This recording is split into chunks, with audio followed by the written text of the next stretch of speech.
Salut, je suis ravie de vous retrouver aujourd'hui pour cette nouvelle vidéo. Aujourd'hui on se retrouve pour une vidéo favori, découverte. Je sais pas trop en fait parce qu'il y a des choses que j'ai achetées le mois dernier déjà. On est en fin janvier, pardon. Et ce sera plus ce que j'ai aimé dans ce que j'ai acheté. Voilà, mais pas forcément que de janvier. On va tout mélanger un petit peu aujourd'hui sur ce que j'aime, c'est-à-dire que ça va être tant des produits cosmétiques que des séries TV ou des musiques, en l'occurrence mes playlists du moment. Donc voilà. N'hésitez pas à vous abonner si ce n'est pas encore fait, à me rejoindre sur les autres réseaux sociaux, Facebook, Instagram et Snapchat. N'hésitez pas non plus à liker si la vidéo vous a plu et à activer la petite clochette pour continuer à avoir mes vidéos dans votre fil d'actualité. Et voilà, je vous laisse avec la suite de la vidéo. A tout de suite. Donc, pour démarrer ces petits favoris ou découvertes du mois, j'avais envie de vous parler d'un shampoing pour cheveux gras qui est purifiant parce que comme vous le savez, enfin en tout cas ceux qui me suivent sur Snapchat, j'avais déjà expliqué que je voulais faire mes shampoings solides moi-même. Mais pour l'instant j'ai la flemme, je suis crevée. Enfin, je sais pas si vous voyez la tête que j'ai, là je suis fatiguée. Donc je me suis pas encore attelée à tout ça. Et donc j'ai voulu tester ce petit shampoing. Donc c'est un shampoing soin en 400 ml. Je l'ai pas payé très très cher il me semble. Je l'ai trouvé à Auchan, hein, donc il est tout à fait trouvable. C'est donc pour un shampoing pour cheveux gras, purifiant, hypoallergénique, testé sur les peaux sensibles à usage quotidien au pH neutre. Et c'est les soins de l'arbre vert. Donc formule aux extraits d'ortie. Donc je sais que la poudre d'ortie est très très bonne pour purifier le cuir chevelu notamment. Et est très bonne aussi pour les cheveux à tendance grasse. Donc au niveau de la composition, je ne saurais pas trop vous dire parce que je ne suis pas très très bonne au niveau des compos. Souvent je vais plus me renseigner sur internet ou sur YouTube ou sur Insta parce qu'il y a vraiment des nanas qui sont spécialisées là-dessus. Mais voilà, je connais pas encore trop bien les termes et patati patata. Bon bah après voilà, c'est l'arbre vert, je me suis dit que ça avait l'air d'être pas mal. Et en l'occurrence j'ai réussi à espacer un petit peu mes shampoings d'une journée, parce qu'il faut savoir que je les lave tous les 2 jours au max, sinon c'est une catastrophe. Là vous voyez, bon je les ai attachés. Ça fait déjà 3 jours que je les ai pas lavés.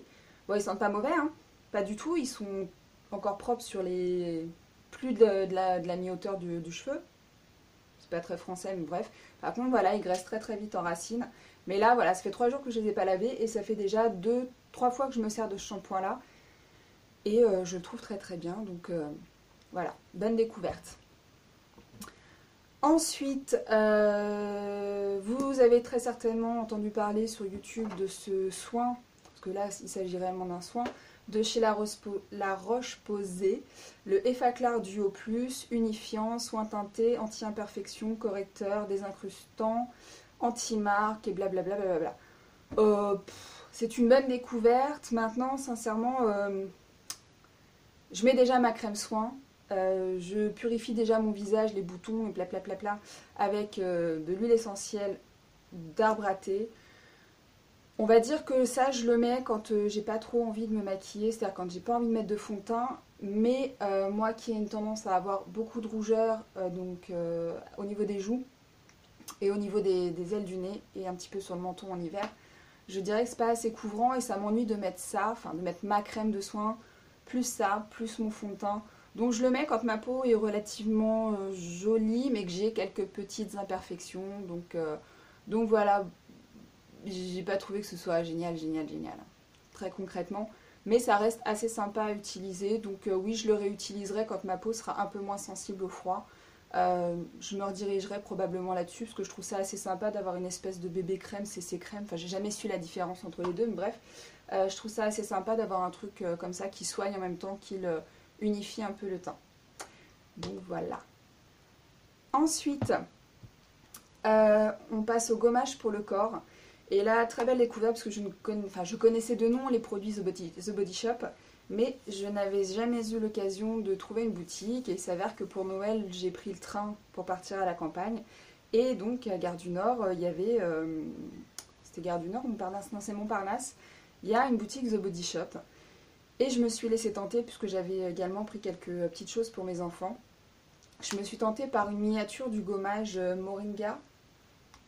Moringa qui sent divinement bon. Ça sent en fait le jasmin. Non, il me semble que c'est une fleur de jasmin qu'il y a dessus. Il sent divinement bon.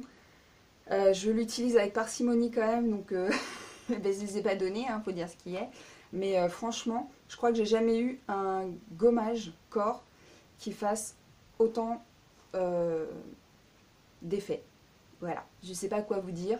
Je le trouve génial, génial, génial, génial, génial. J'aime beaucoup, il fait même presque autant effet que quand je fais un gommage maison, c'est-à-dire juste du miel avec du sucre.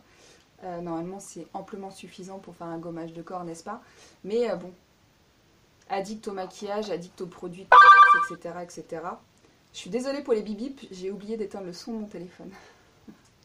Bref, donc voilà, donc très très bon point pour The Body Shop. Le Moringa, il sent extrêmement bon et un effet de dingue sur la peau. Je suis bluffée.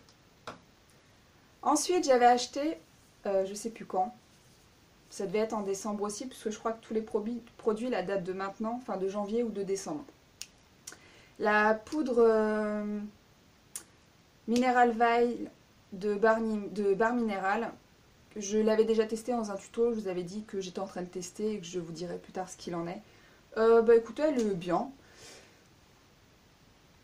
Elle est bien.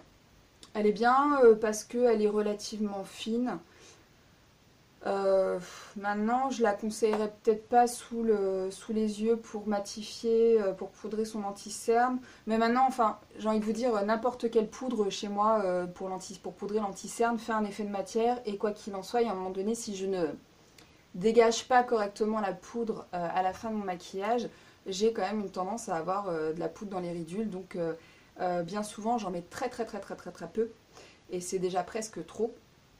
Mais l'anti-cerne de chez Sephora, je vous avais dit qu'il fallait le poudrer un petit peu parce que sinon il filait un petit peu dans les ridules. Mais bon voilà, elle fait son boulot. Quand je l'aurai fini, je testerai une autre marque.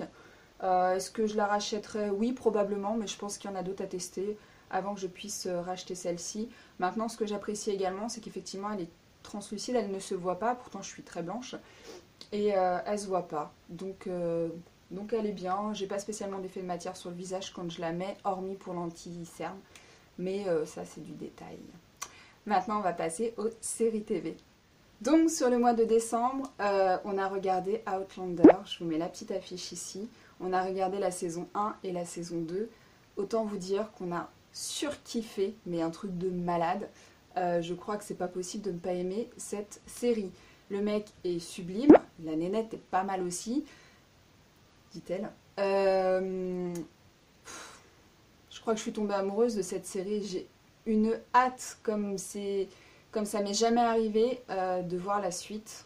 Parce que je vous invite à aller le voir. Je vous ai dit, je suis nulle pour expliquer les choses. Mais vraiment, allez le voir. Je suis tombée amoureuse de cette série. Mon mari a adoré aussi.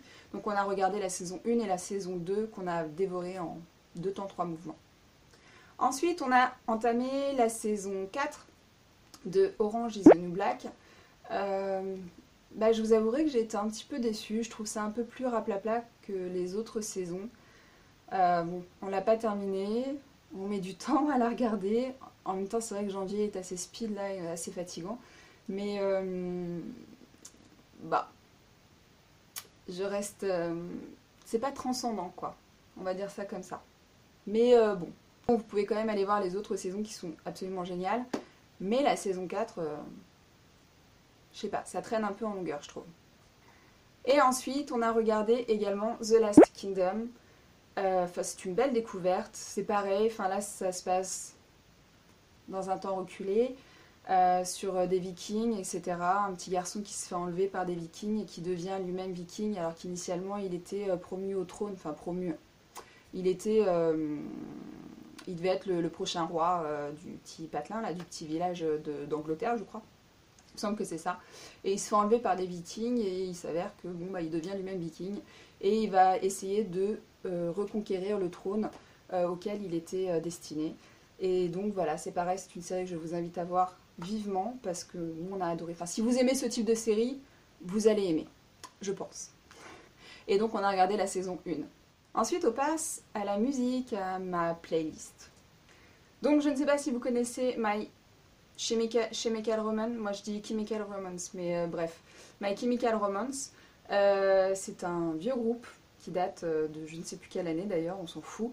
Bref, c'est un groupe que j'écoutais beaucoup quand j'étais en fin du lycée, fin de prépa, etc. Et ben, je suis revenue dessus parce que bah, des fois ça fait du bien de réécouter des vieux titres. Et je vous laisse avec le morceau. Come all to this tragic affair. Wipe off that makeup, what's in is despair. So throw on the black dress, mix in with the lot. You might wake up and notice you're someone you're not. If you look in the mirror and don't like what you see, you can find out firsthand what it's like to be me. So gather round, piggies and kiss. Donc ça c'était la chanson The End. Et ensuite en deuxième position je mettrai Mama. We're all gonna die. Mama, we're all gonna die. Stop asking me questions, I'd hate to see you cry.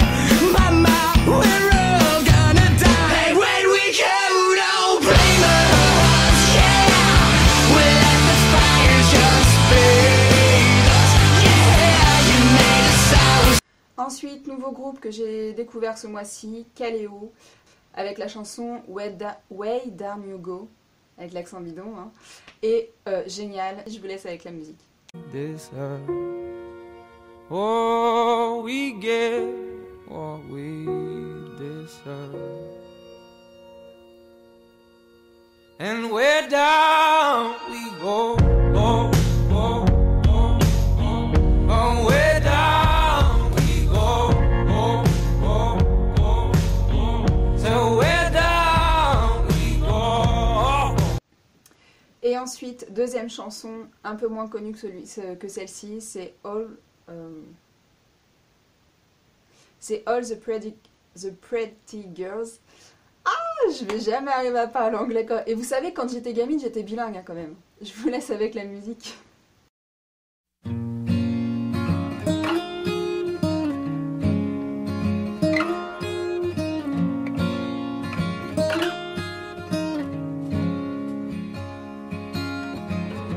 Oh, the pretty girls like Samuel. Oh, it really doesn't share. Voilà mes zouzous, c'est terminé pour cette vidéo et cette sélection de mes favoris pour le mois de janvier. J'espère que cette vidéo vous aura plu. Moi, ça m'a fait plaisir de partager ces petites choses avec vous. Et bah, c'est tout, je vous fais des gros bisous. N'hésitez pas à liker, à partager, à vous abonner si ce n'est pas encore fait. Et je vous dis à très vite pour une prochaine vidéo. Ciao. Super, pub!